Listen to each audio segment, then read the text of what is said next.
A young billionaire on the brink of death asked a homeless girl to pretend to be his daughter for 24 hours. But in his final moments, she reveals a secret that shocks the entire medical team. William Foster always knew that one day that envelope would arrive. It was a certainty he had carried ever since his father, and then his older brother, had passed the same way. Victims of a silent enemy that seemed to pursue the men in his family. Yet knowing this did not make it any easier to face the laboratory's letterhead lying on his desk for the past 3 days. The city was waking up lazily on that October morning, and from his office on the 20th floor, William observed the people below, tiny dots hurrying along, unaware of the drama unfolding high above them. His fingers drummed on the manila envelope in a nervous dance that betrayed his outward calm. "Enough," he murmured to himself, tearing the seal in one quick motion. His eyes, trained by years of reading contracts and legal documents, swiftly scanned the medical report. Though he knew what to look for, his heart still skipped a beat when he found it. Advanced metastasis. Prognosis, 3 months. At best, he would spend Christmas in a hospital bed. William picked up the phone, dialing a number etched permanently in his memory. "Dr. Martinez, yes, I got the results. I need to see you in person." The oncologist's office smelled of antiseptic and resignation. William knew that environment well. He had accompanied his father there for months. The same beige walls, the same bland paintings, even the same expression on the doctor's face when he removed his glasses to speak. "So you waited too long to get the tests, Mr. Foster," said Dr. Martinez, his voice bearing that specific tone doctors use to deliver bad news. "The tumor has spread aggressively. It's reached vital organs." "What are my options?" William asked, though he already knew the answer. "We can try some palliative treatments, but it would only—" The doctor hesitated. "Buy me a few weeks, William finished. "I understand." Leaving the hospital, the world seemed to have changed. The colors looked different, the sounds sharper, as if his senses were desperately trying to absorb everything they could in the time he had left. At a traffic light, a young couple crossed the street pushing a baby stroller, and William felt a pang in his chest that had nothing to do with his illness. "To Dr. James's office," he instructed his driver, deciding he couldn't postpone that conversation. The building where his friend and attorney worked was one of the first projects of William's real estate empire.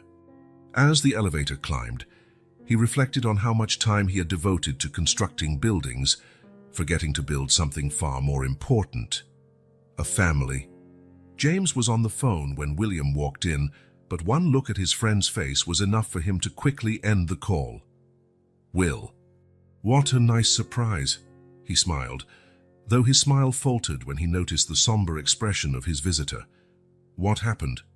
William walked to the window, looking out at the city he had helped shape. His eyes swept across the office walls, decorated with photographs of happy families.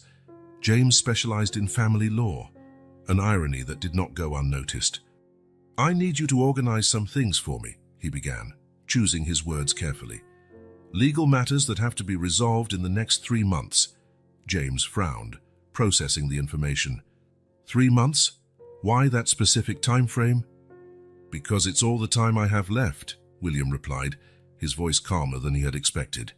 The silence that followed was broken only by the distant sounds of the city. James opened his mouth to say something, but was cut off by a commotion coming from the street.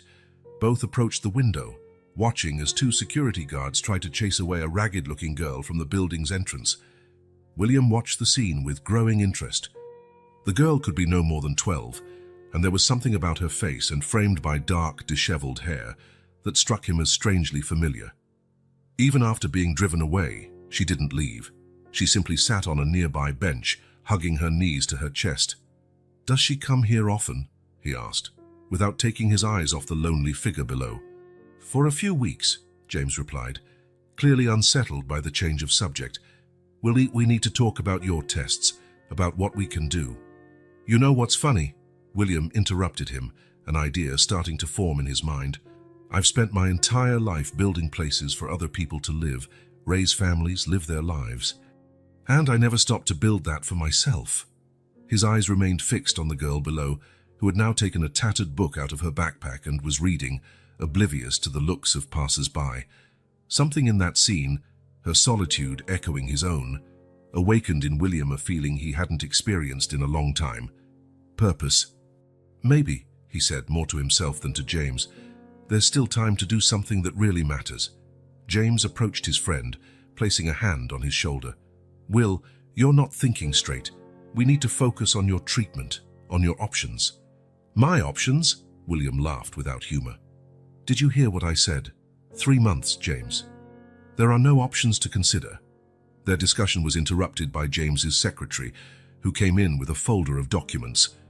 William took the opportunity to say goodbye, promising to come back the next day to handle legal matters. As he left the building, he paused for a moment, watching the girl who was still reading on her bench. She looked up briefly, meeting his gaze. It was only an instant, but William felt something indescribable, like fate was giving him one last gift, one last chance to make a difference. In his car, on the way home, William made a decision. He would not spend his remaining months in a hospital surrounded by doctors and nurses. He would not waste what little time he had left on treatments that would only prolong his suffering. No, he would use this time to do something meaningful, something that could, in some way, make up for the years he had wasted chasing only material success.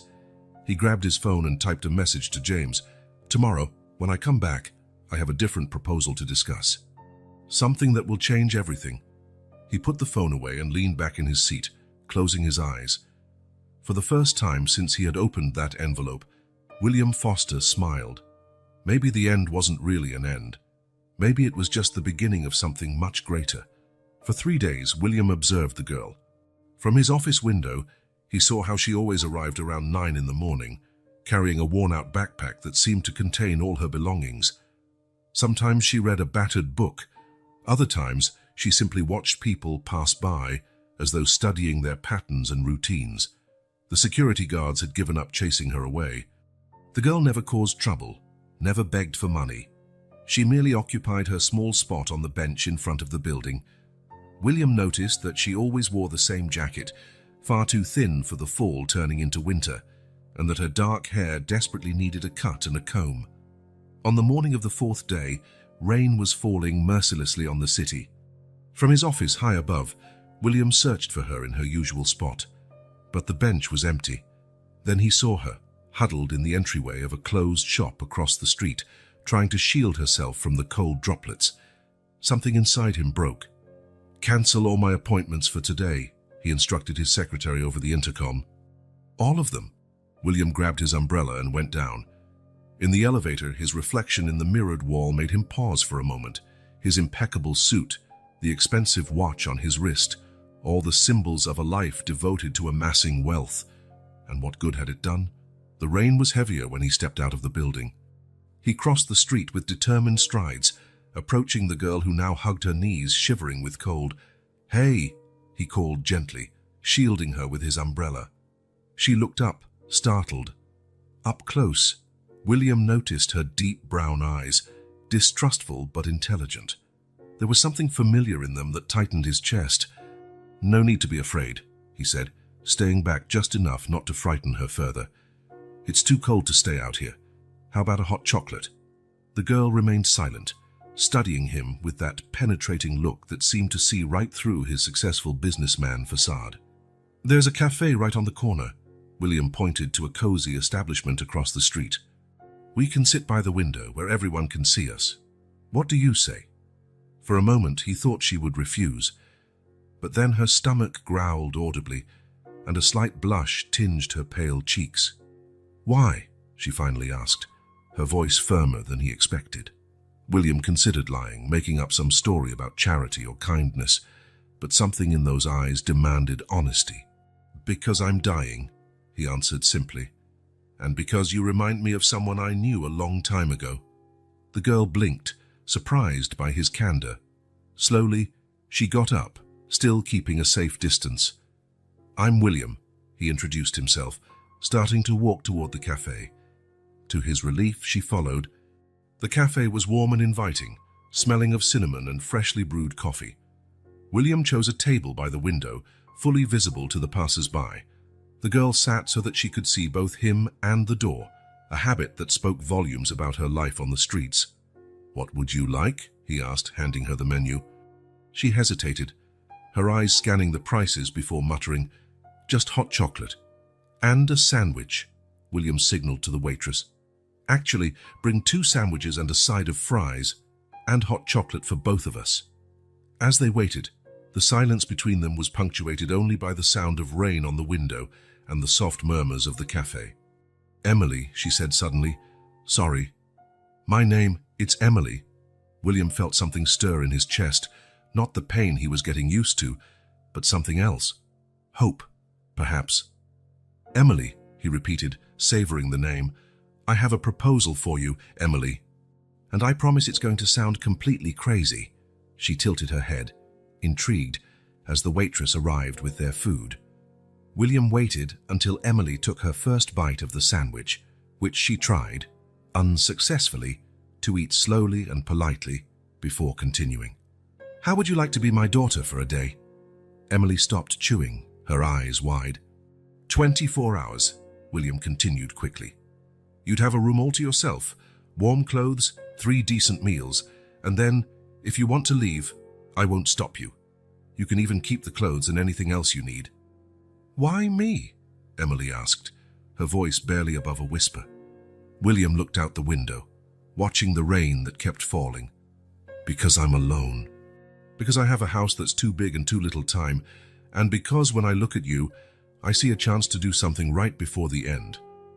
Emily set down her sandwich, studying him with that intensity that seemed unusual for someone so young. "What if I say no? Then we finish our hot chocolate, you take the other sandwich for later, and we never have to see each other again," he replied honestly. "It's your choice, Emily. It will always be your choice." Emily turned her attention to the hot chocolate, stirring the spoon slowly as she thought.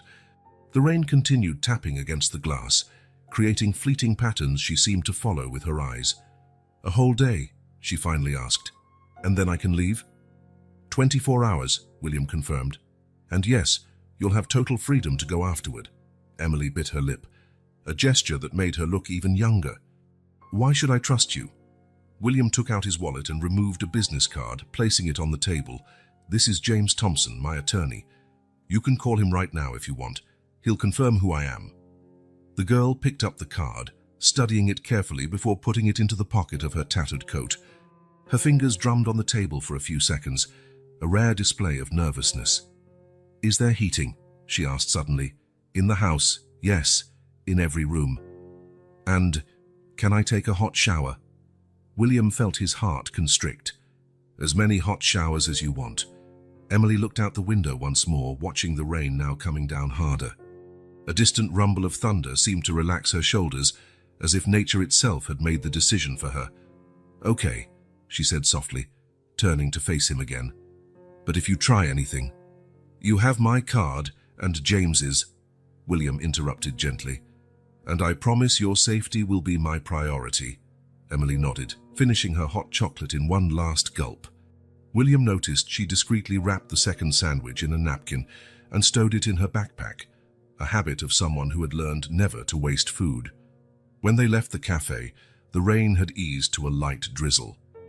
William waved to his driver, and soon a sleek black car pulled up to the curb. "Last chance to change your mind," he said, opening the car door for Emily. The girl hesitated for a moment, clutching the strap of her old backpack. Then, with a determination that seemed larger than her small frame, she climbed into the car.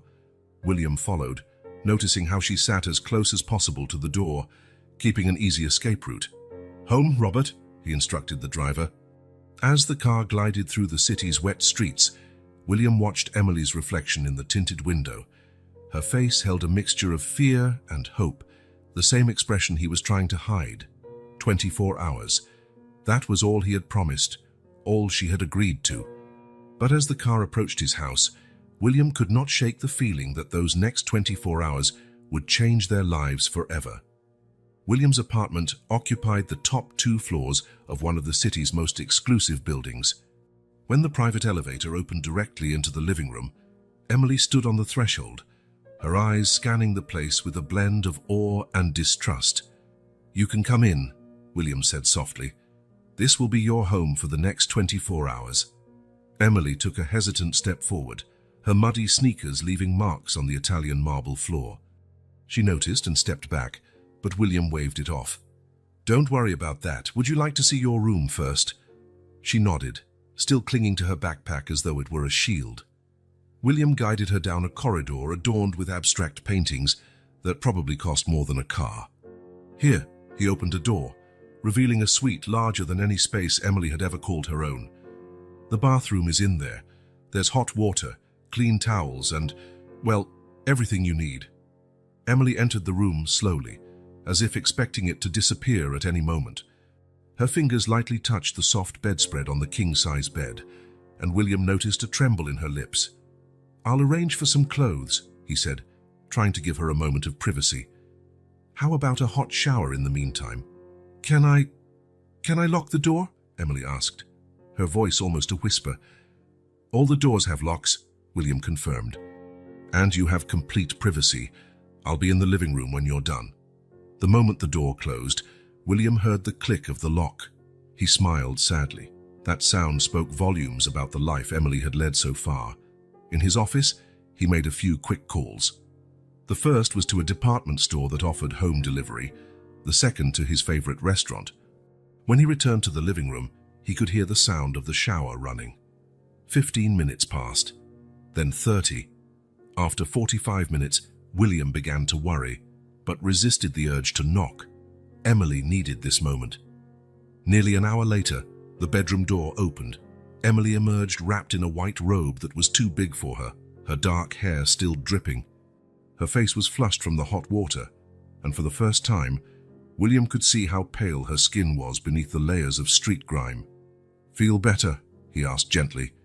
Emily nodded, and a small smile, the first one, appeared on her lips. The water didn't run out. The simplicity of that observation made William's chest tighten. How many times had this girl dreamed of a single hot shower without limits? The doorbell rang, making Emily flinch instinctively. It's just the clothes, William explained quickly.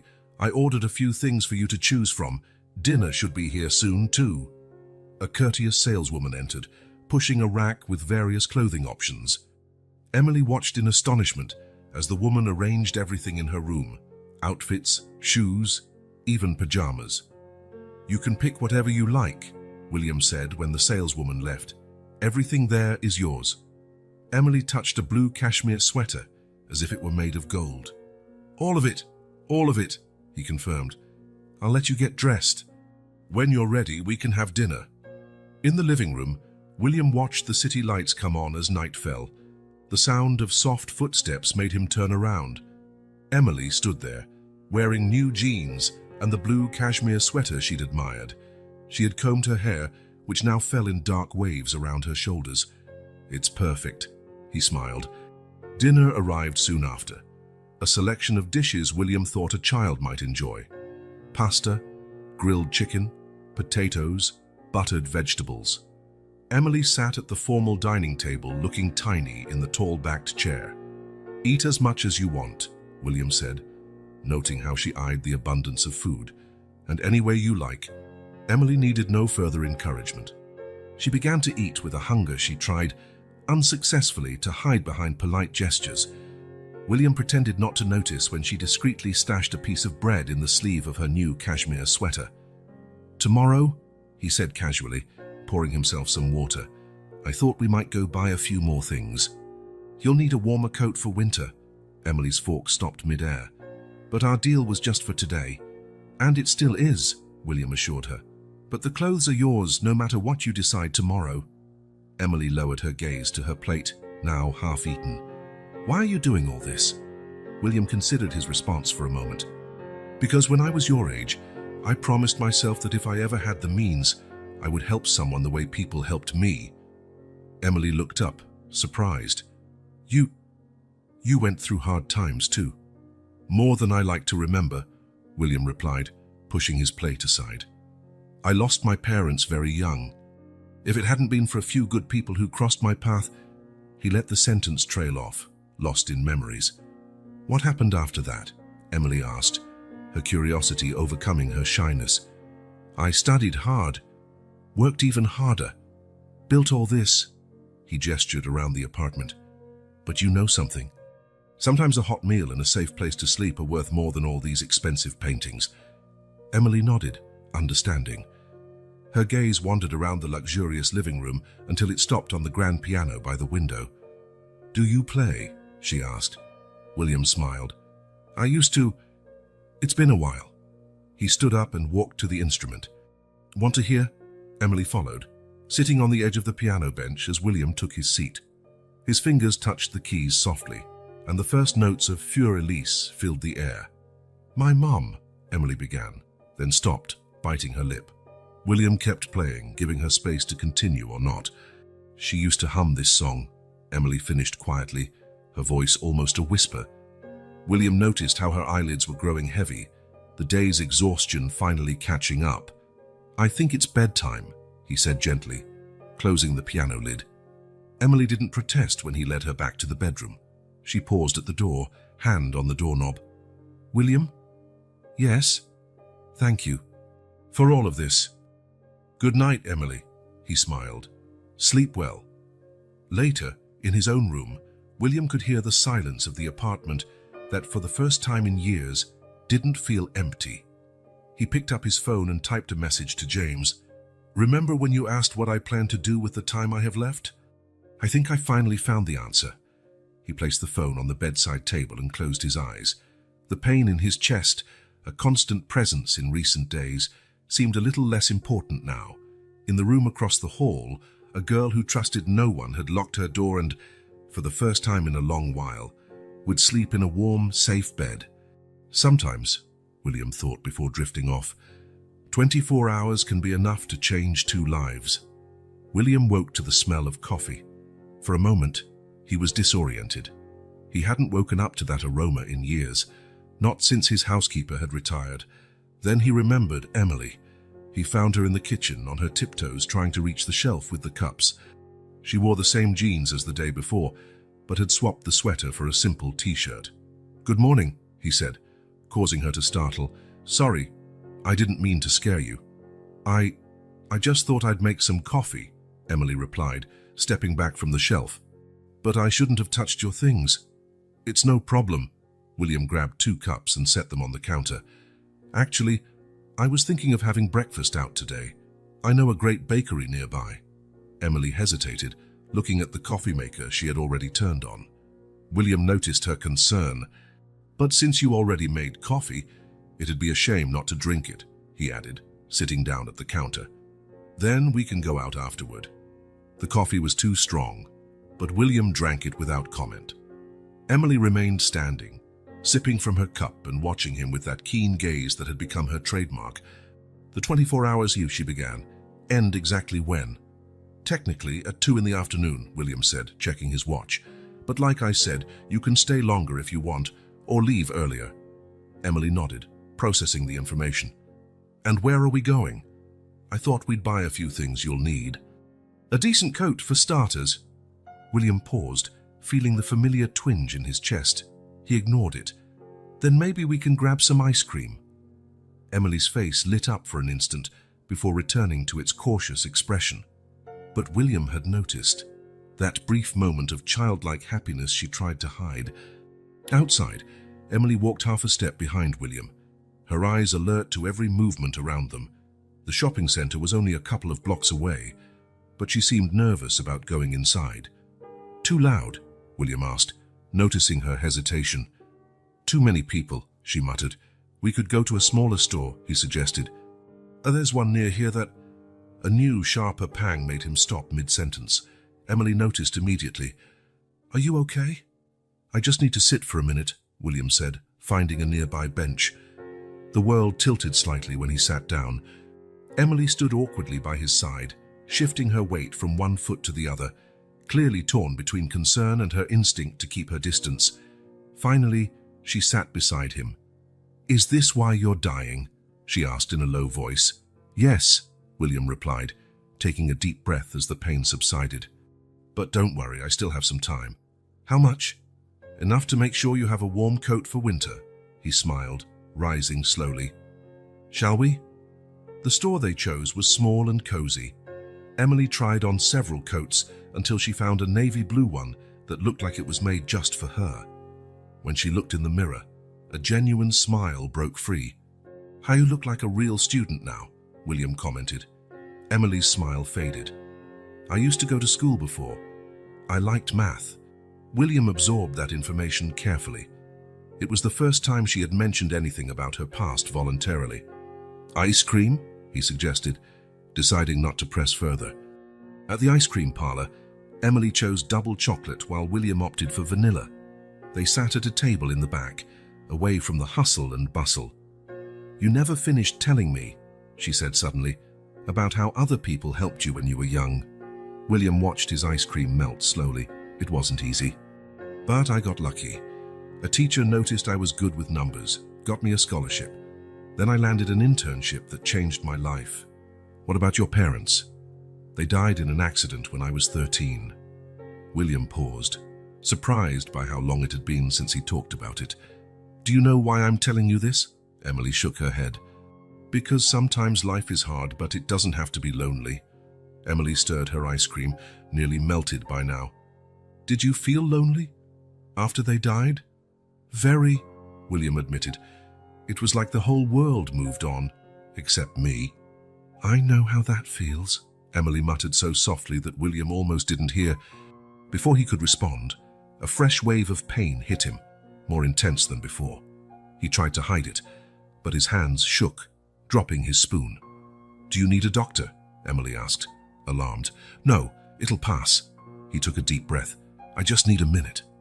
Emily looked around as if seeking help, then did something unexpected. She reached for William's hand. Her touch was light, almost imperceptible, but it was there. When the pain subsided, William noticed silent tears running down Emily's cheeks. "Hey," he said gently. "No need to cry for me. It's not fair," she whispered. "You're the first person who cared," William completed softly. Emily nodded, letting go of his hand and quickly wiping her face with the coat sleeve. "Let's make a deal," William suggested, sitting up straight. "No more tears today. Instead, how about we stop by the park? I saw a swing set when we passed by." A small smile formed on Emily's face. "Aren't I too old for swings?" "You're never too old for swings," William teased. On the way back, Emily no longer walked half a step behind. She stayed beside William, occasionally glancing at him as if to make sure he was all right.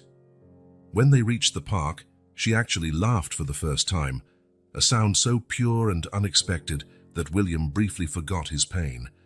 The agreed-upon 24 hours were nearly up, but neither of them mentioned it. Something new was in the air, a mutual understanding that went beyond deals and deadlines. Later, back at the apartment, William sent a message to James. "Need to see you tomorrow. I have an important decision to make." Emily decided to take another shower. "Because I can," she explained with a shy smile. William watched her disappear down the hall, carrying one of her new pajamas.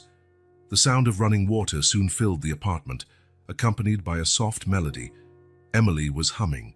For the first time since receiving his diagnosis, William felt that maybe life still had something special in store. Even if his time was short, it might be enough to make a difference for someone. A scream cut through the quiet of the night like a knife. William woke with a start, taking a few seconds to realize where the sound was coming from. Then he heard it again. It was coming from Emily's room.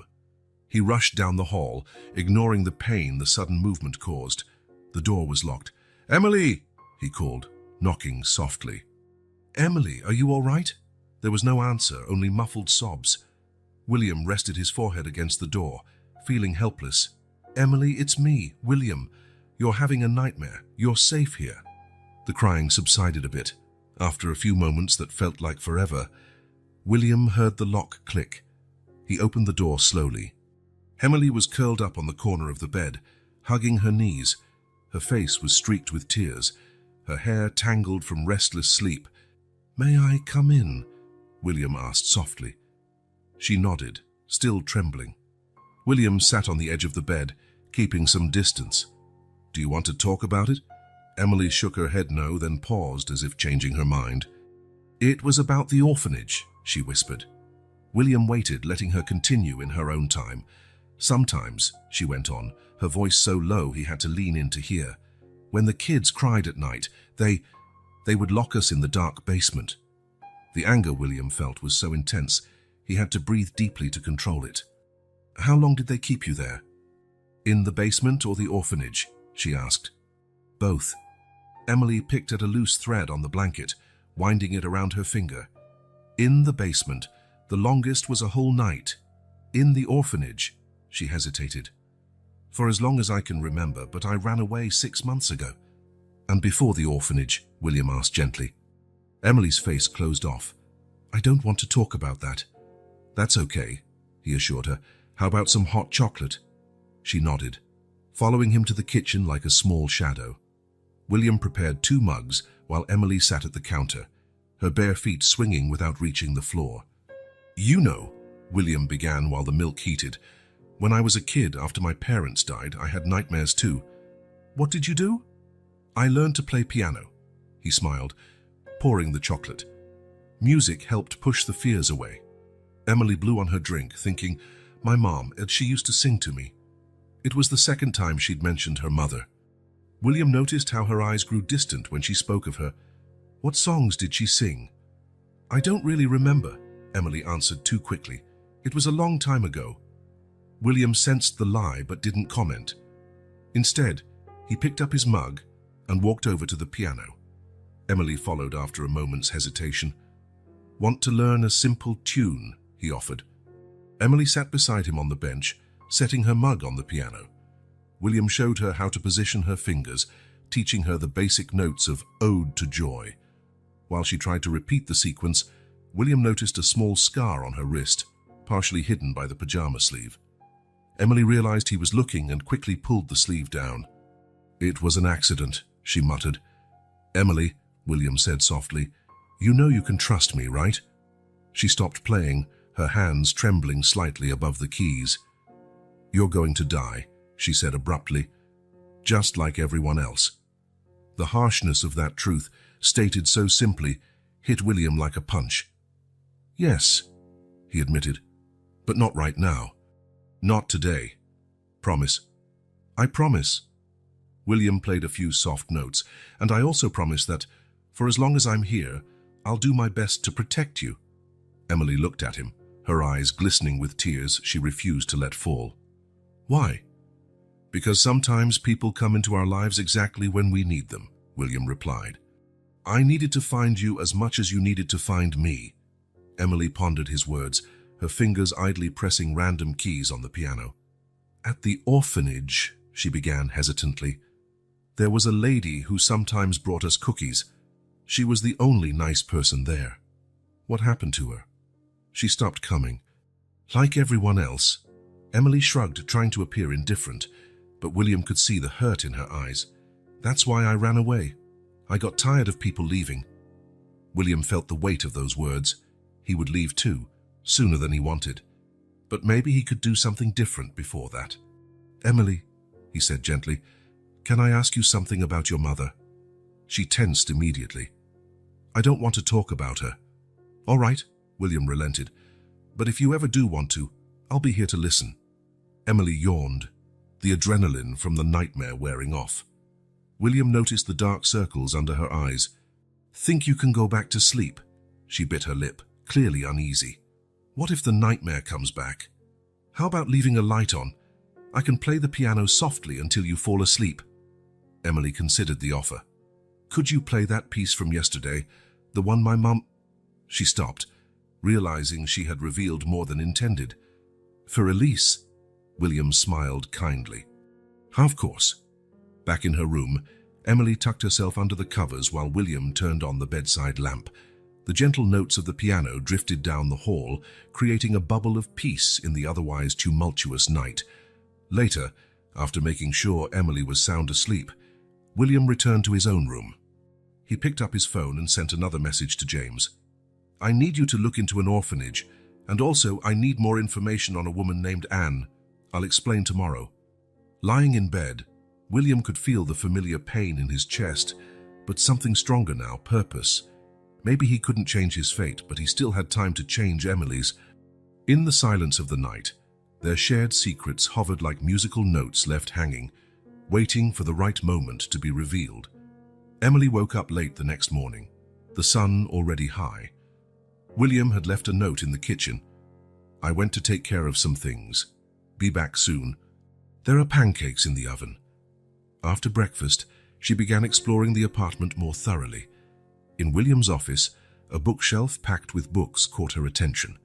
Among volumes on economics and architecture, she found an old photo album. Meanwhile, in James's office, William discussed his plans. "Are you sure about this, Will?" James asked, concerned. "It's a huge responsibility." "Yes, I'm sure, but I need you to investigate a few things first." William's phone buzzed, a message from the housekeeper telling him Emily was going through the office.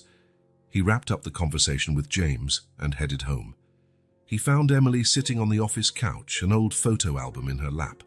His heart skipped a beat when he saw which page was open. Anne. The flashback hit him like a wave.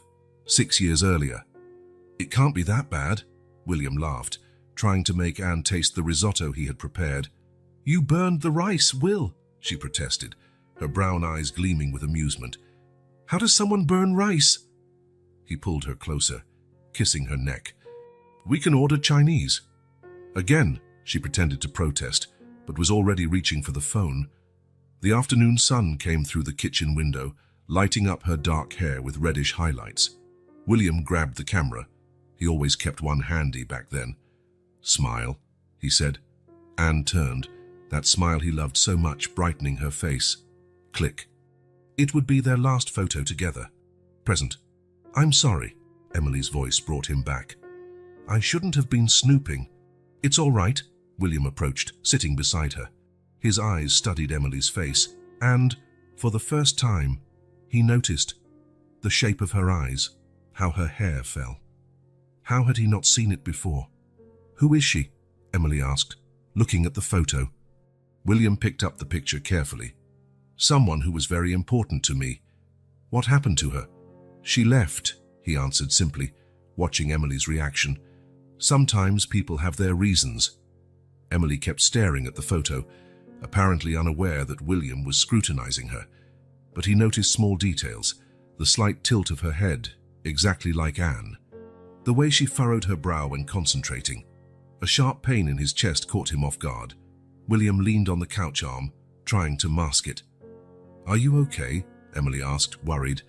"I just need my meds," he managed. "Top drawer." While Emily rushed to get the medication, William looked at the photo again. It couldn't be a coincidence. The timing, the similarities. He grabbed his phone and typed a message to James. "I need you to dig up anything about Anne, urgently. Also, look for records of a child." Emily returned with the pills and a glass of water. Her small hands trembled slightly as she helped him. "Thank you," he said, noticing how she bit her lip. Another gesture identical to Anne's. "Should I call a doctor?" William shook his head, putting the photo back into the album. He had so many questions, so many suspicions, but he couldn't confront her yet, not without proof. "How about we order Chinese?" he suggested, noting how her eyes, Anne's eyes, lit up. Later, after Emily went to bed, William stayed up looking at old photos of Anne on his laptop. Each image seemed to scream the truth his heart already suspected, but he needed absolute certainty before taking any action. His phone vibrated, James replying, "You won't believe what I found. We need to talk first thing tomorrow." William closed the laptop, his mind racing with possibilities. In the next room, Emily slept, unaware that her life was about to change forever. He got up carefully, walking to the window. The city sparkled below, thousands of lights dotting the darkness. Somewhere, at that very moment, Anne might be looking at the same sky. Why had she left? The question that had haunted him for 6 years now took on a new angle. If his suspicions were right, no, he needed solid proof before letting hope grow. A sound from Emily's room caught his attention. He approached silently, finding her tossing and turning, murmuring in her sleep, "Mom, don't go." William's heart clenched. Through the crack of the door, he watched her profile against the soft glow of the lamp. How had he not noticed before? The same delicate nose, the gentle arch of the brows, even the way she slept with a hand under her cheek, exactly like Anne. He went back to his office and picked up the photo again. His eyes caught a detail he hadn't noticed. A delicate necklace with a bird pendant around Anne's neck. William remembered giving it to her on her birthday. He picked up his phone and added to the message for James. Specifically, look for birth records between May and July, 6 years ago, and find out everything you can about that orphanage. The pain in his chest returned, milder this time, like a constant reminder his time was running out. William took a deep breath, carefully putting the photo away. "Tomorrow," he whispered. "Tomorrow we start putting this puzzle together." In his bedroom, lying on the bed but far from sleep, William let his mind wander through the what-ifs. What if Emily was indeed? If Anne had left because... If all this time... Fate had a strange sense of humor, he thought. Right now, when his time was nearly up, life presented him with this extraordinary possibility. But maybe that was exactly why Emily had crossed his path. His last thought before drifting off was a silent prayer, that he would have enough time to find out the truth, time to fix the past, time to give Emily the future she deserved. The doorbell rang during breakfast. Emily was devouring her pancakes with strawberries, her new favorite breakfast, when the sharp buzz made her jump in her chair. "I'll get it," William said, noticing her discomfort. But before he could reach the door, he heard a familiar, irritating voice from the foyer. "William, your doorman told me you're sick. Why didn't you tell us?" Sarah, his sister, entered the apartment like a whirlwind, followed by her husband, Richard. Emily immediately shrank in her chair, her eyes assessing the newcomers. "Sarah," William greeted curtly. "What a surprise." "Surprise?" Sarah arched a perfectly shaped eyebrow. "Is that how you welcome your only sister when she rushes over after hearing your—" She trailed off upon noticing Emily. "And who is this?" William instinctively placed himself between his sister and Emily. "This is Emily. She's staying with me." "Staying with you?" Sarah laughed, but her eyes were calculating. "Since when did you decide to adopt a— Watch what you say," William cut in, his voice dangerously calm. Sarah composed herself, forcing a smile. "Dear, we need to talk. In private. There's nothing you can't say in front of Emily." Another wave of pain hit William, causing him to lean against the wall. Sarah rushed forward, feigning maternal concern. "See? You're not well. You need care, family around. You can't worry about a child right now." Emily stood silently, her eyes fixed on William. "I'll go to my room," she murmured. "No," William said firmly, catching his breath. "This is your home now. You don't have to leave." Sarah watched the exchange with narrowed eyes. "William, be reasonable. In your condition." "How did you find out?" he interrupted. "About my condition?" "Dr. Martinez is a friend of Richard," Sarah replied, as though it were obvious. "He told us about the diagnosis." 3 months. William, why hide this from your family?" William felt a different wave of pain, emotional this time. Had Dr. Martinez violated patient confidentiality? Or had Richard snooped around his records? "Maybe," he said calmly, "because I knew exactly how you'd react." "How dare you?" Sarah placed a hand on her chest, offended. "We're your family. We're worried about you, about your interests." "My interests," William laughed without humor. "Or my inheritance." Richard, who had remained silent, took a step forward. "Now, William, that's not fair. Sarah just wants to help. And you have to admit, making big decisions at a time like this, such as bringing a stranger into your home." "Emily is not a stranger," William snapped, "and my decisions have never been clearer." Sarah cast a calculating glance at Emily, who watched in silence. "How much is she charging you?" "We can settle this quietly." Emily went pale. William felt his blood boil. "Get out," he ordered. "William, now!" His shout was followed by a violent coughing fit. William staggered, and this time it was Emily who rushed to help him. Sarah watched the scene with a mix of disdain and calculation. "This isn't over, little brother," she said, grabbing her purse. You're clearly not in a position to make decisions. We'll handle this properly."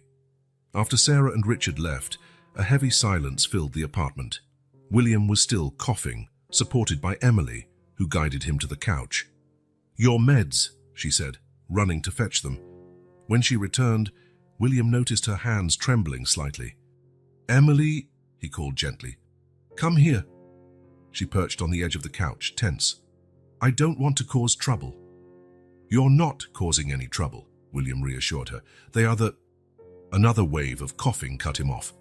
Emily quickly offered him water. "I need to call James," he managed between sips. "Right now." Emily handed him the phone. William typed quickly. "Sarah found out. We need to speed things up. Come as soon as you can." "They're going to make me leave?" Emily asked in a low voice. "No," William answered firmly. "They don't have that power. But she's your sister, and you're far more important than she is." Emily stared at him, surprised by the conviction in his voice. William seized the moment to really look at her. Anne's eyes. That same determined expression. He needed to protect her, and quickly. The intercom buzzed. It was James. "Send him up," William instructed. Then, turning to Emily, he said, "James is the only family I trust. He's here to help."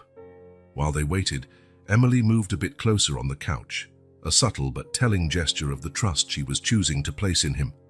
"William," she asked hesitantly, "what did your sister mean by handle it properly?" "Nothing you need to worry about," he reassured her, though his mind was already racing with possibilities. Sarah never gave up easily, especially when money was involved. James arrived minutes later, carrying a thick folder. His face was serious. "We need to talk," he said, looking pointedly at William. "About a lot of things." William nodded, understanding what went unsaid. The discoveries about Anne would have to wait. They first needed to defend against Sarah. "Emily," William said gently, "could you give us a minute?" She stood, still hesitant. At the doorway, she turned back. "You promise?" she asked, her voice small. "Promise I won't have to leave?" "I promise," William replied, and at that moment he knew he would do anything to keep that promise. "You're my family now." After Emily left, James opened his folder. "Sarah has already taken legal steps. She's questioning your capacity to make decisions." William closed his eyes briefly. The war had begun, and he had so little time, but when he reopened them, determination shone there. "Then we'd better strike first," he said, "because I'm not letting Sarah or anyone take Emily away from me. Not now that I've finally found her." James raised an eyebrow at that last statement, but William just shook his head. One battle at a time. First, stop Sarah. Then, when they were safe, he could finally figure out if his suspicions about Emily were true. Sarah wasted no time. The next morning, William's apartment was besieged by another wave of concerned visitors. Michael, his older brother, arrived first, followed closely by Aunt Margaret. "Will, be sensible," Michael said, sitting in the living room as though he owned the place. "You're not thinking straight." William stood by the window, deliberately turning his back on his family. Emily had taken refuge in her room the moment she heard unfamiliar voices. "It's funny," William commented, his voice calm. "How long has it been since I've seen you all? 2 years? 3? "Oh dear," Aunt Margaret interjected, her perfume overpowering. "You know how busy life can be. But family is family." "Family," William repeated with a bitter smile. "And how much did Sarah pay you to come?" Michael stood, offended. "That's insulting. We came because we care." "You care about my money, you mean?" The tension in the room was palpable. Sarah, who had been strategically silent, finally spoke. "Will, we only want what's best for you. This girl, she came out of nowhere. How can you trust her?" William turned to face his sister. "And how can I trust any of you?" At that moment, a sound came from the hallway. Emily was there, pale but resolute. "Can I get you some water?" she offered politely. William's heart swelled with pride. Even frightened, Emily was trying to show she wasn't what they assumed. "No, dear, thank you," Aunt Margaret replied with fake sweetness. "But since you're here, why don't you tell us about yourself, about your family?" Emily froze. William stepped forward, but another voice interrupted. "I think that's enough interrogation for one day." James stood at the door, folder in hand. William hadn't noticed his arrival. "Oh, the attorney," Michael sneered. "Always defending the wrong interests."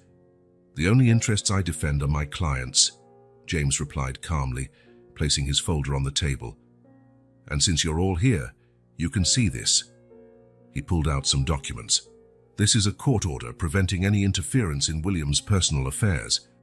And this," he produced another paper, "is a medical report attesting to his full mental capacity." "This is ridiculous," Sarah exploded. "He's sick. He can't—" "He can," James interrupted. "And he will. Emily stays." "But she's a stranger," Michael protested. "No, she isn't," William answered firmly. "And if you keep pushing, you'll find out exactly how much power I still have." Sarah narrowed her eyes. "Is that a threat?" "I'm setting boundaries," William corrected. "Now, if you'll excuse me, I'm tired. James can show you out." Aunt Margaret rose, adjusting her expensive coat. "This isn't over, William." "Yes, it is," he replied. "Unless you want me to revise my will right now." The silence that followed was deafening. One by one, they left, shooting venomous glares at Emily, who stood strong beside William. As soon as the door closed, William staggered slightly. The strength he had shown was more front than fact. "Sit down," Emily urged, guiding him to the couch.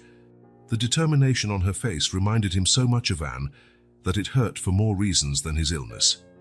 James locked the door and returned with a glass of water. "They won't give up easily," he warned. "I know," William replied, taking a sip. "Sarah has always been obsessive when it comes to money. And now she's got Michael and Margaret on her side." Emily sat near William, closer than usual, a small act of courage after what had just happened. "Why do they hate me so much?" she asked. "They don't hate you," William explained gently. "They hate what you represent. The possibility of losing the inheritance they believe they deserve." James cleared his throat, drawing William's attention. "There's more. Sarah hired a private investigator." William felt Emily stiffen beside him. "To investigate Emily?" James nodded. "I've got people monitoring the situation." "But—" he hesitated, looking significantly at William. "They might find out things even we don't know yet." William understood the message. If his suspicions about Emily and Anne were correct, Sarah's investigation might reveal the truth first. "I need some rest," William said, carefully standing. "James, stay for dinner. We have a lot to discuss." "Of course." "Actually," James opened his folder again, "I brought some documents we need to review about Emily's guardianship." Emily, who had been helping William stand, froze. "Guardianship. Just a precaution," William reassured her, "to make sure no one can take you away from here." Tears glistened in Emily's eyes, but she held them back quickly. William could see she was still fighting against hope, afraid it would all vanish any moment. "I'll make some tea," she murmured, escaping to the kitchen. Once Emily left, James turned to William. "What I found out about Anne, you need to see it soon." "Not today," William replied, glancing toward Emily in the kitchen. "First, we need to ensure Sarah can't interfere. Then, there might not be time then, Will. There will be," William said with more conviction than he felt. "There has to be." That night, after James left and Emily went to her room, William stayed up reviewing the guardianship documents. Each line was a promise of protection, each clause a guarantee that Emily would have a secure future. In his bedroom, he took Anne's photo from the drawer. "What did you do?" he whispered to the smiling image. "Why did you hide this secret?" The answer, he knew, was close, but now there was a race, against time, against his family, against his own weakening body. William put the photo away and closed his eyes. In the next room, he could hear Emily shifting in her sleep. The sound comforted him, reminding him what was at stake. Tomorrow, he decided. Tomorrow he would begin digging into the truth about Anne. But today, his only concern was keeping Emily safe. One step at a time, one battle at a time.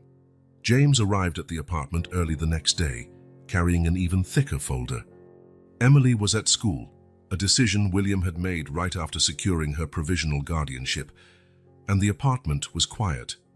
"I found her," James said without preamble as soon as he sat down. William, who had been gazing at the city through the window, turned slowly. Anne? Not exactly. James opened his folder.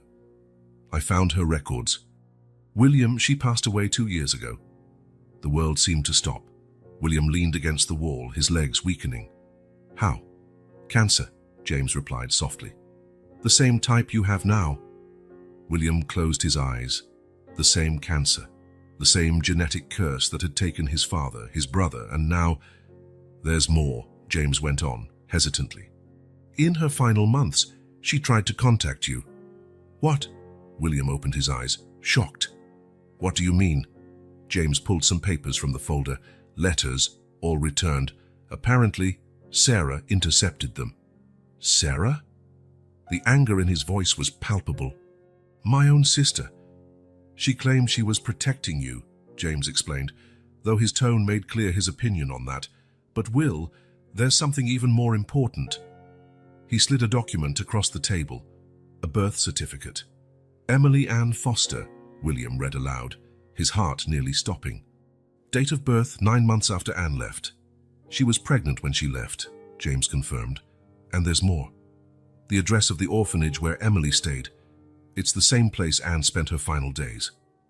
William sank into a chair. All the pieces started to fit. The similarities, the gestures, that sense of familiarity from the first moment.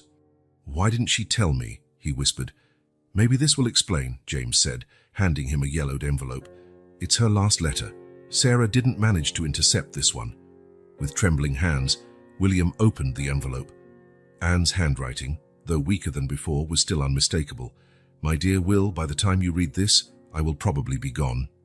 The doctor says I don't have much time, and there are so many things that need to be said. Emily is your daughter. Our daughter. I know I should have told you sooner, but when I found out I was pregnant, I also found out about the disease. The same cancer that took your father and brother was growing inside me. I couldn't sentence you to go through all that again. To watch someone you love waste away slowly. I thought I was protecting you.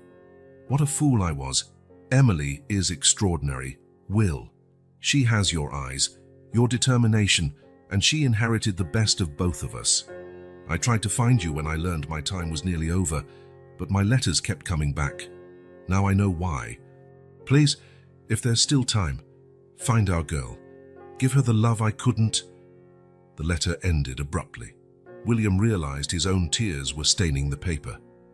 Where is she buried? He asked in a hoarse voice. St. Mary's Cemetery, James answered. Would you like to go there? William nodded, but before he could stand, a stabbing pain hit him. Stronger than all the previous episodes. Will? James rushed to support him. I'm fine, William gasped, though his pale face said otherwise. I'm calling an ambulance. No. Emily. She'll be out of school in a few hours. I can't. You need a doctor, James insisted, already on the phone with emergency services. William had no strength to argue. The pain was too intense. James, he called as his friend spoke to the paramedics. Emily can't. No, not yet. Not like this. How am I supposed to explain your hospitalization? Tell her it's just a precaution, William breathed through the pain. And James, those guardianship documents, and are they ready? Yes, but bring them to the hospital. I need to sign before Sarah tries something. The ambulance arrived in 15 minutes, though it felt like an eternity to William. Every second was precious now. He had so much to do, so much to say. Call the school, he instructed James as the paramedics loaded him onto a stretcher.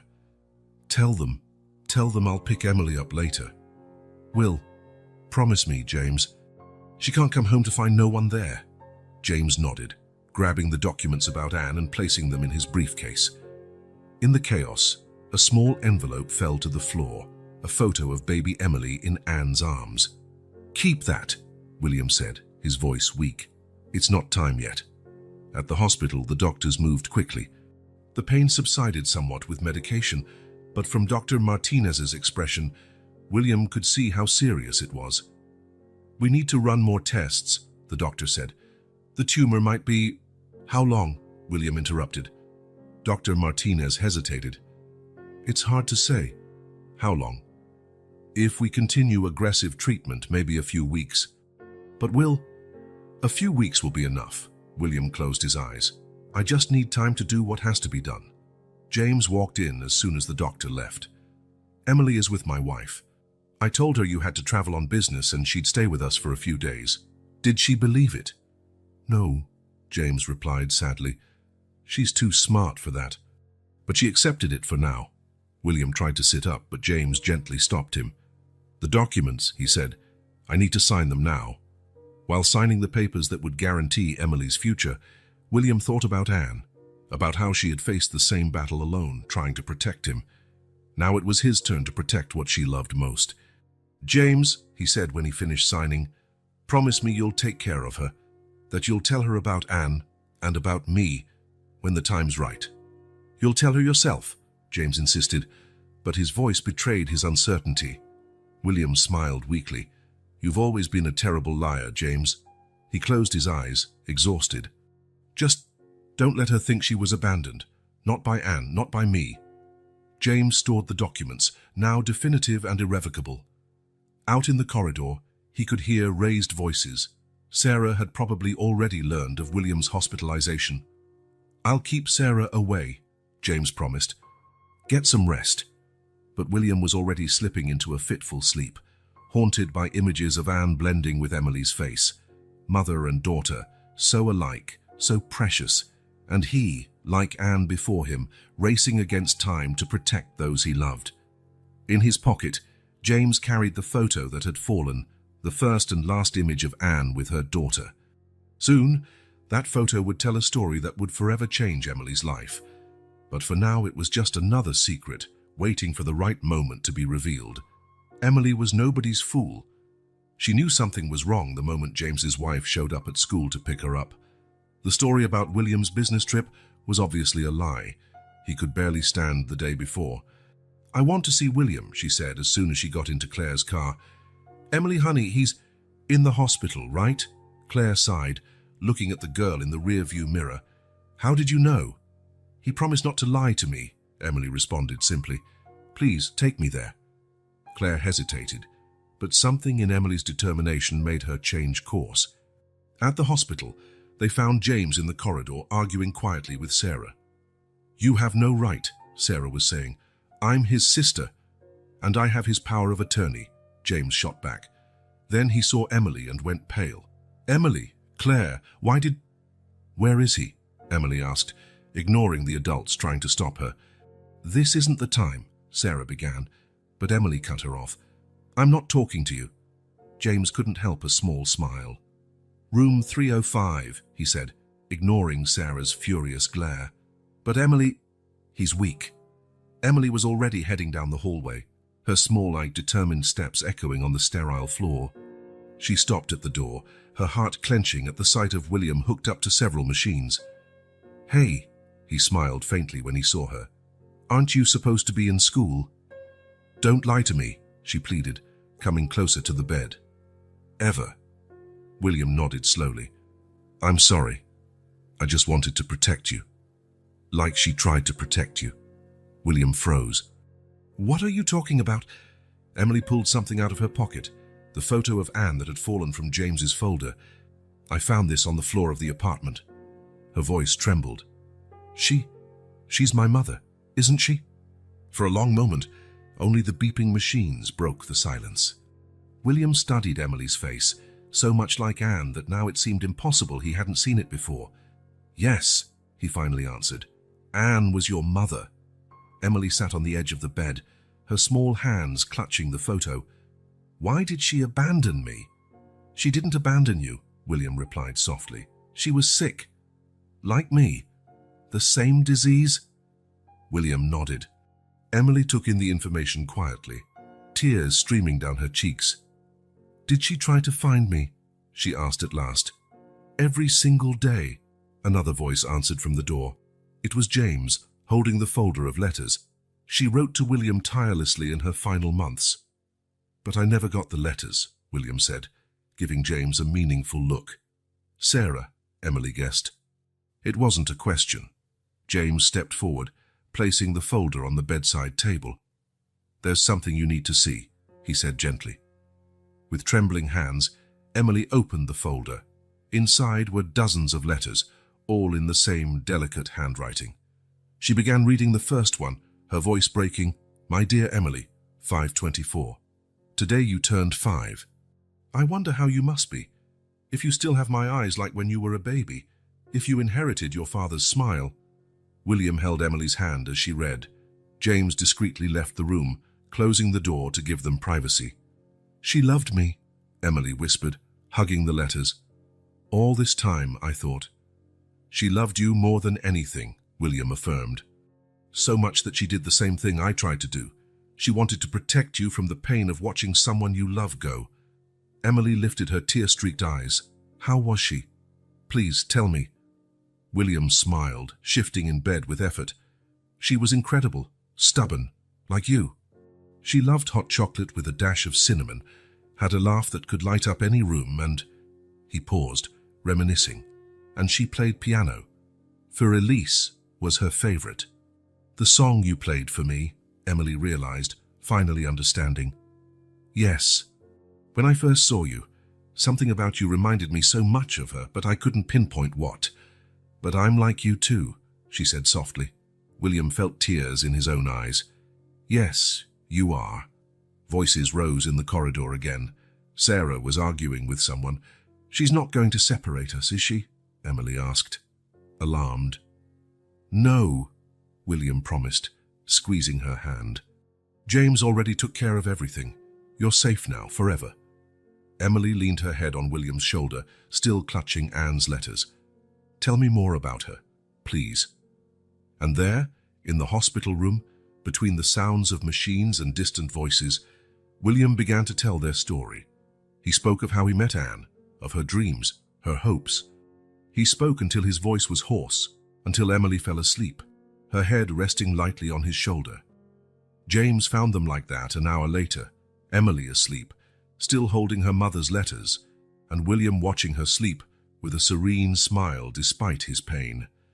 "The test results came in," James said quietly. William nodded but didn't take his eyes off Emily. "Later," he murmured. "Right now, I just want this moment."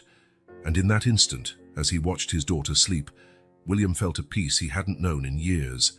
Anne had succeeded. Her last letter had finally reached its destination. And now, even if his time was short, he would do everything possible to complete the story she had begun. The DNA test results arrived on a grey autumn morning. William had been in the hospital for a week, his condition alternating between stable and worrying. Emily refused to leave his side, except when Claire took her home to sleep. James entered the room holding an official envelope, his expression unreadable. "Emily," he said gently, "can we have a minute?" The girl, who had been reading beside William's bed, hesitated. "It's okay," William assured her. "Just some boring documents." Emily agreed reluctantly, but stopped at the door. "Promise you won't lie to me again?" "I promise," William replied. "Come back in 10 minutes." As soon as she left, James opened the envelope. It arrived earlier than expected. William tried to sit up, ignoring the constant pain. And 99.9% compatibility, James read. "There's no doubt, Will. Emily is your daughter." Even though he already knew in his heart, the scientific confirmation hit William like a wave. Silent tears ran down his face. "There's more," James continued. "I got the full records from the orphanage. Anne spent her last months there, volunteering. She was close to Emily the whole time, even though the girl didn't know." "Why didn't she tell me?" William asked, more to himself than to James. "Maybe she explains in this." James took out another envelope from the folder. "We found it among her personal effects. It's addressed to Emily." The letter was sealed, kept all these years waiting for the right moment. William held it like something precious and fragile. "Call her," he asked. Emily returned, her sharp eyes assessing the charged atmosphere in the room. "Have a seat," William said, patting the side of the bed. When she did, he handed her the envelope. "This is for you." "From your mother." Emily's hands trembled as she took it. "Did you read it?" "No, it's just yours." Emily opened the letter carefully, as if afraid it might disintegrate. The handwriting was the same as the other letters, but stronger, from a time when the illness had not yet weakened Anne. My beloved daughter, if you're reading this, it means you finally found your father, and knowing William as I do, I'm sure he's already discovered the truth. You must have so many questions, so much hurt. You have every right to hate me for keeping you two apart. But before you judge me, let me explain. When I found out I was pregnant, it was the happiest and most terrifying moment of my life. Happy because you were a miracle, the purest love I've ever known. Terrifying because that same day, I found out I had the same disease that took William's father and brother. I saw what that disease did to him, how it destroyed him to watch his family slip away, one by one. I couldn't condemn him to go through that again, not with the woman he loved, not with his own daughter. So I ran. It was the hardest decision of my life, but I promised myself that one day, when you were older, I'd tell you everything. Fate, however, had other plans. The disease progressed faster than expected. When I knew my time was short, I tried to find William, but my letters never got through. In my last months, I managed to volunteer at the orphanage just to be near you, to see you grow, even from a distance.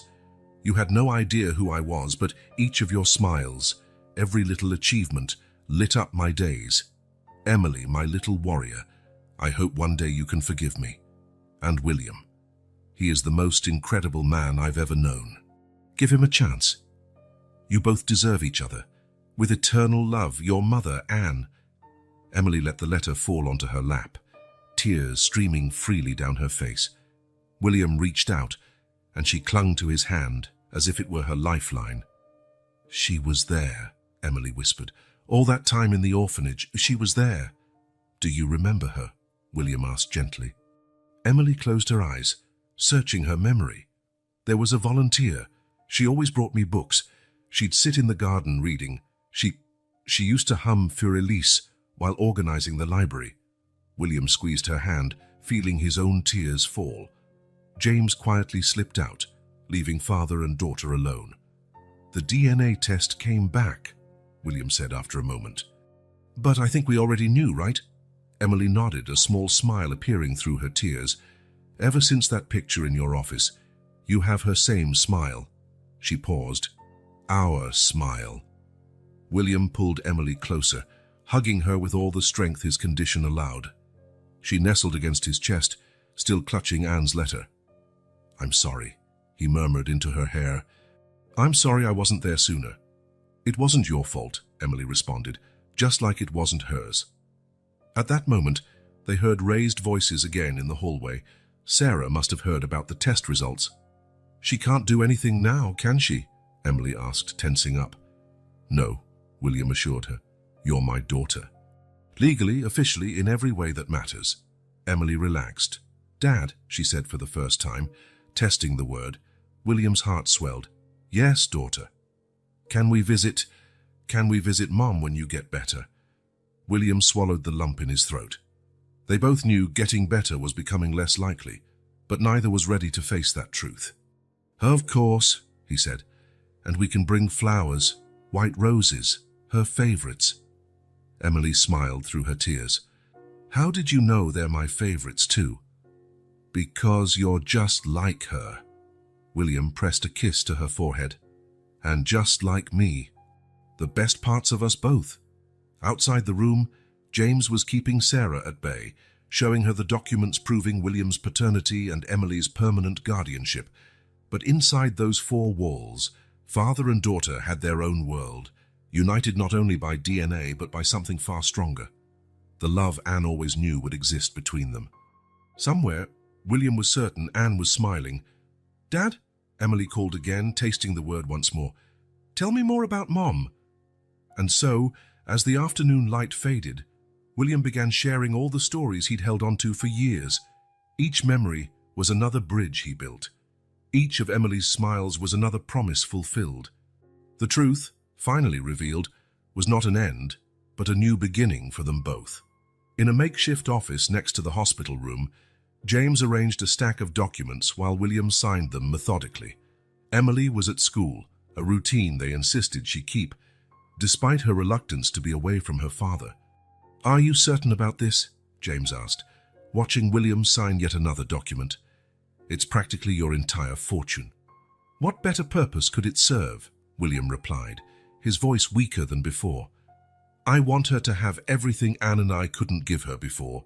James nodded, pulling out another set of papers. And Sarah? It's all in there. William pointed to a specific folder. Neither she nor anyone else in the family has any rights. Emily is my sole heir. They'll contest it.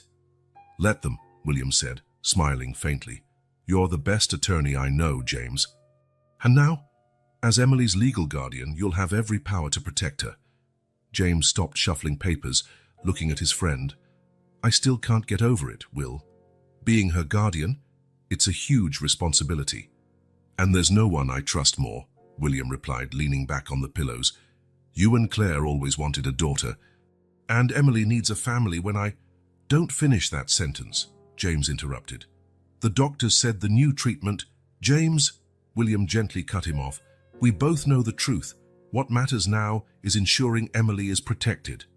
Footsteps sounded in the hallway. Emily came into the room, still wearing her school uniform, her face lighting up at the sight of her father. So how was class? William asked, quickly hiding the documents. Same as always, she shrugged, then smiled.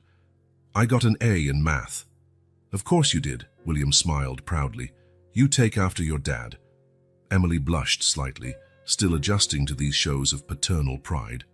She sat on the edge of the bed, pulling something out of her backpack. I brought something, she said, handing William a paper. It's an assignment I did for my writing class, about family. William took it, his hands trembling slightly. The title read, My Family, a Story of Love and Redemption.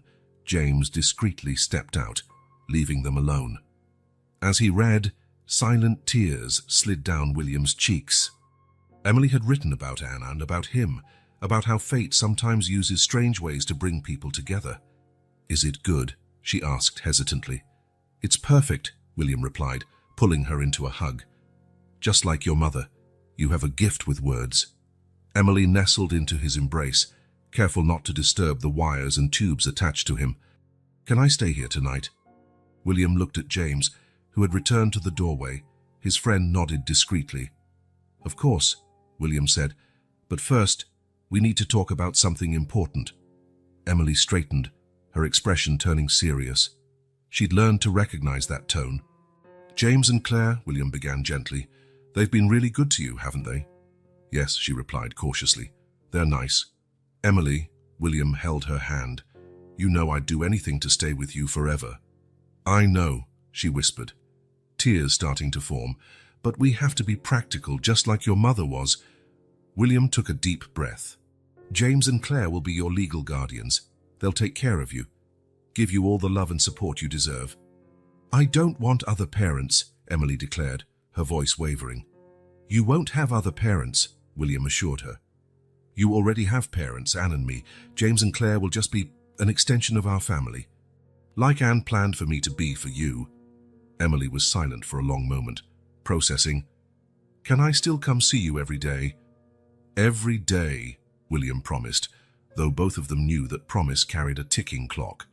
James moved closer, sitting in a chair by the bed.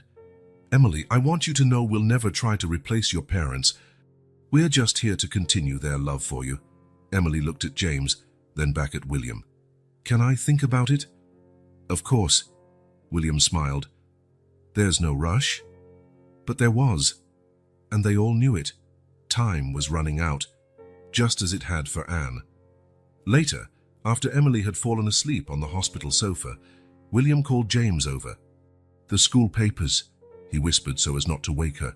Everything's set. Yes. The scholarship is guaranteed through college, and the fund you created will cover all extra expenses. William watched his daughter sleep. She looked so small and yet so strong. Take care of her, James. Don't let her feel alone again. I promise, James replied, his voice thick with emotion. She'll always know how loved she is. By all of us. In her sleep, Emily murmured something that sounded like Dad. William felt his heart constrict with both pain and love, grateful for having these precious moments with her.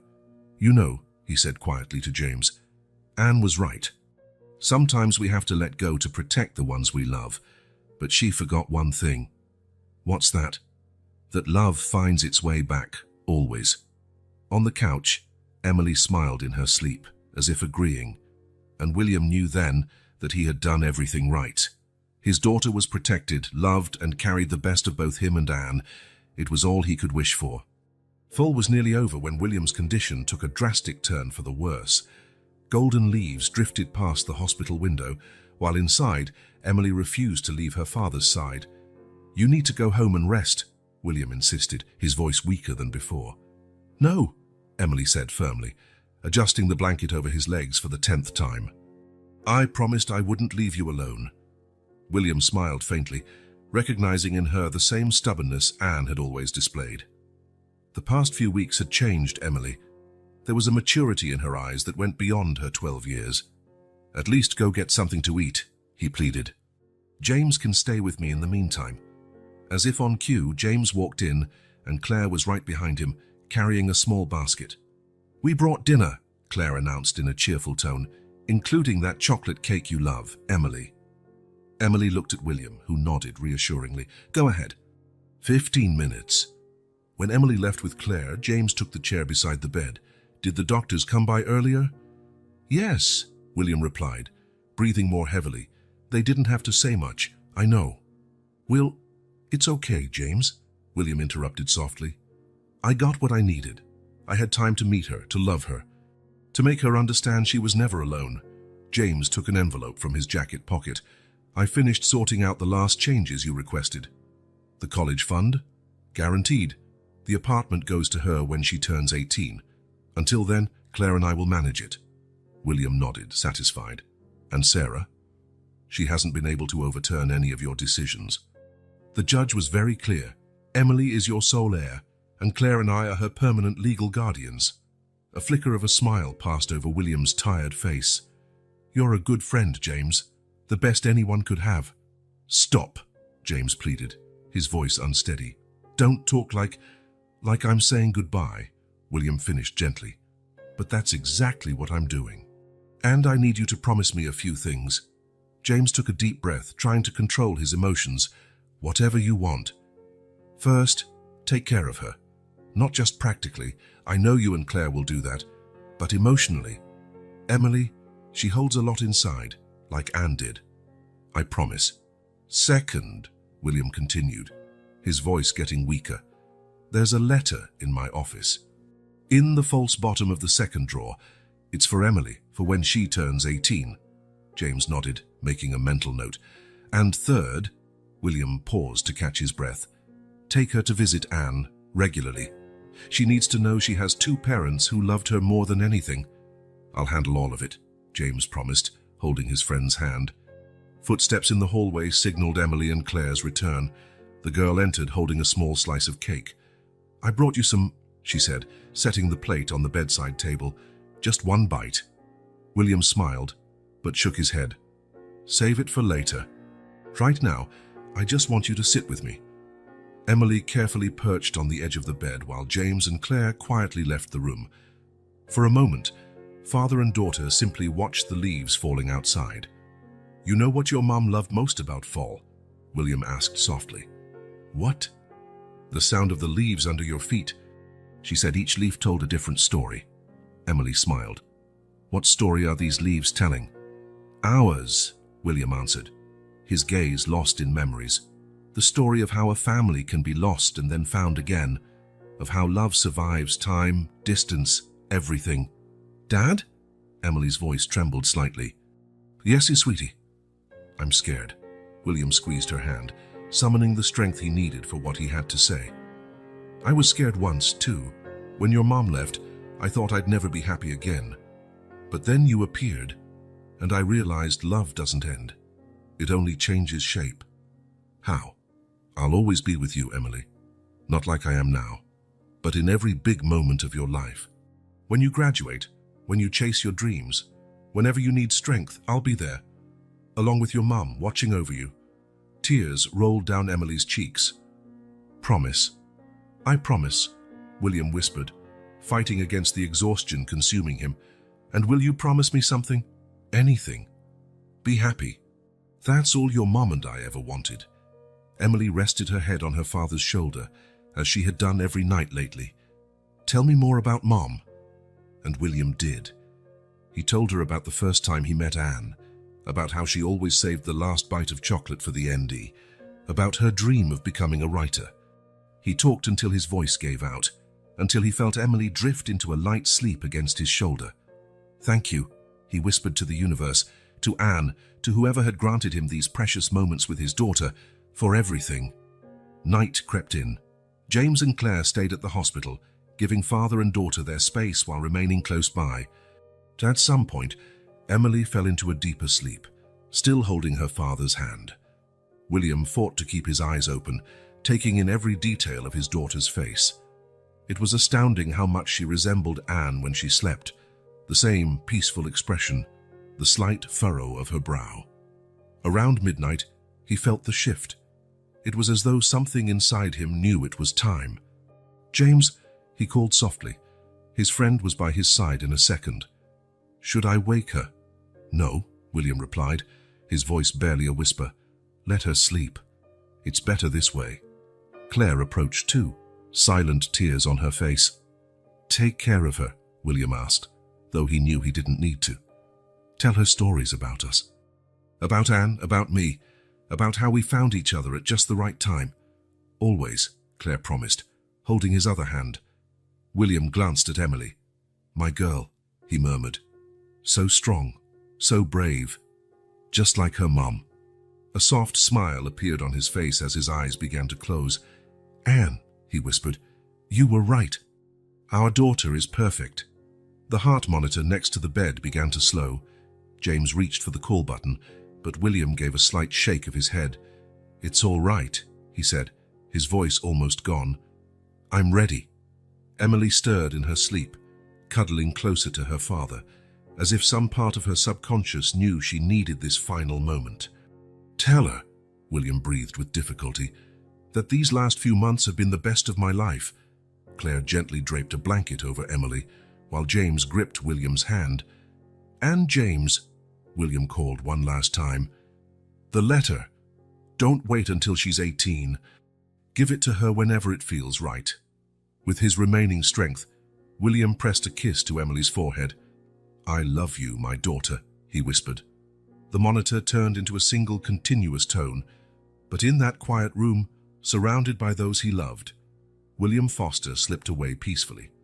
His final thought was one of gratitude for finding his daughter, for having the chance to love her, for knowing she would be protected.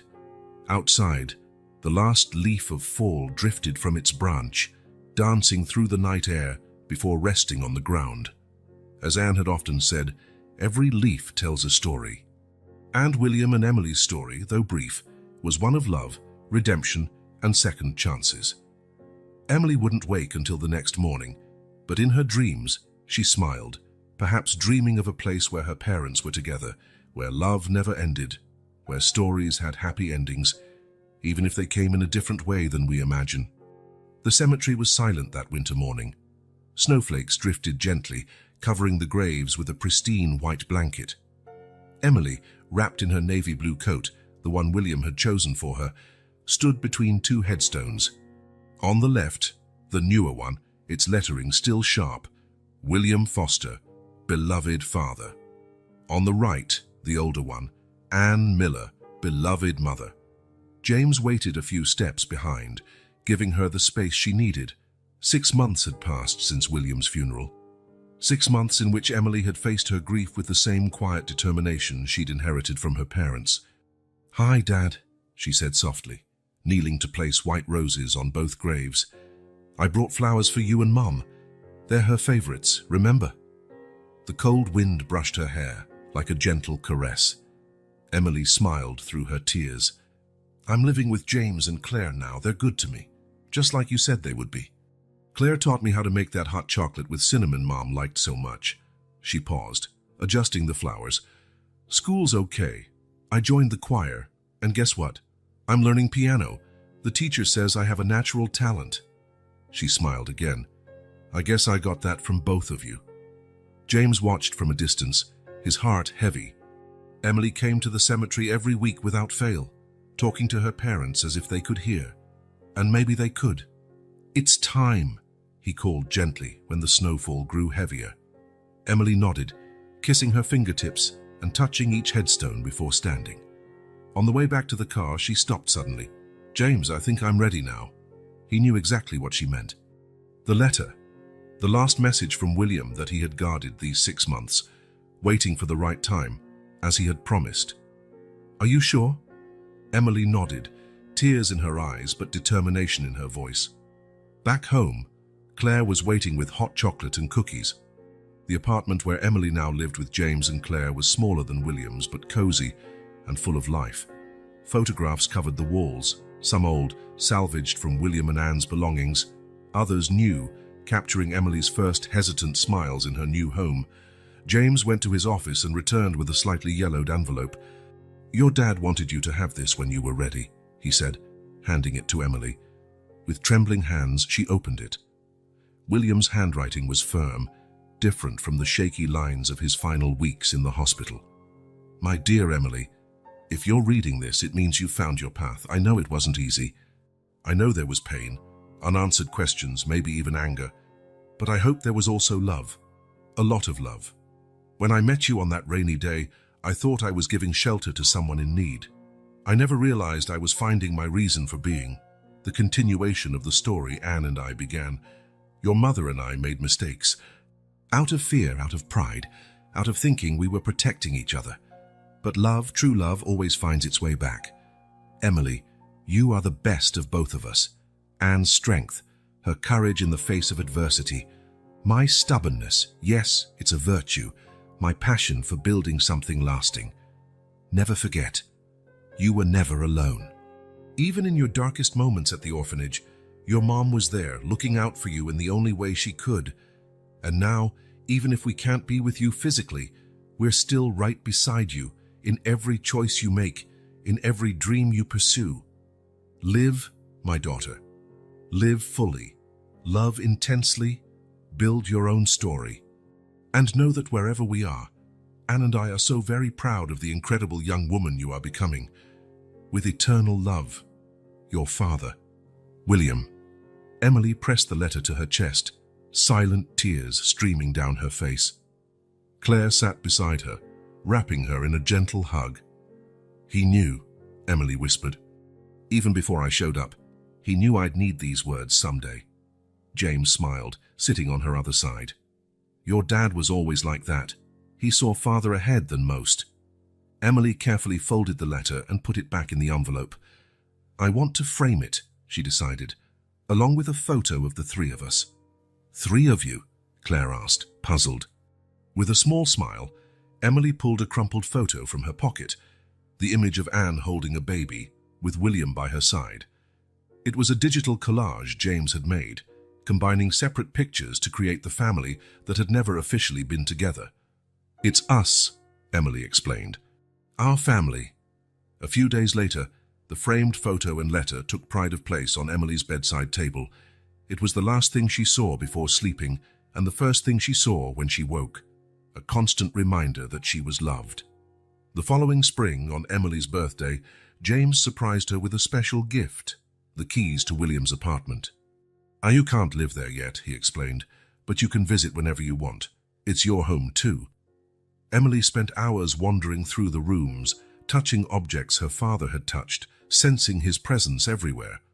On the piano, she found sheet music annotated by William, songs he had planned to teach her. In her bedroom at James and Claire's place, now a teenager's room, Emily made a little corner dedicated to her parents.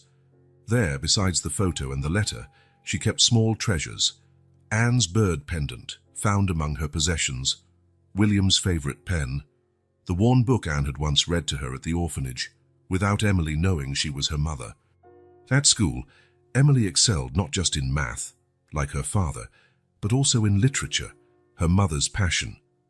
Her teachers noted an unusual maturity in her, a grasp of life beyond her years. "Where does this wisdom come from?" one literature teacher asked her. Emily smiled. "From stories I've been told. Stories of love, loss, and new beginnings.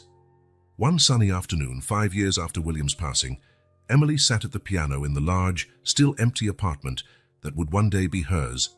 Her fingers glided over the keys, playing Für Elise, the piece that connected 3 generations. James, who had come with her, watched from the doorway. You know, she said without stopping her playing, sometimes I feel like they're here. Not in a sad or spooky way, just here. They are, James agreed. In your smile, your talent, in the amazing person you've become. Emily ended the piece with a gentle flourish, as William once did. I think I understand now, she said, closing the piano lid. Why Mom did what she did, why Dad found me. And why is that? Because sometimes we have to let go to protect the ones we love, but true love always finds its way back. She smiled, echoing William's words. Always. As they left the apartment, Emily paused for a final look. Within those walls, 2 people who never should have been separated found their way back to each other through her. It was a legacy of love she would carry forever. I'm ready, she told James, closing the door. There was no sadness in her voice, only acceptance and hope. Outside, spring was bursting with color and new life. Emily Foster walked forward with her head held high, carrying William and Anne's love, not as a burden but as wings.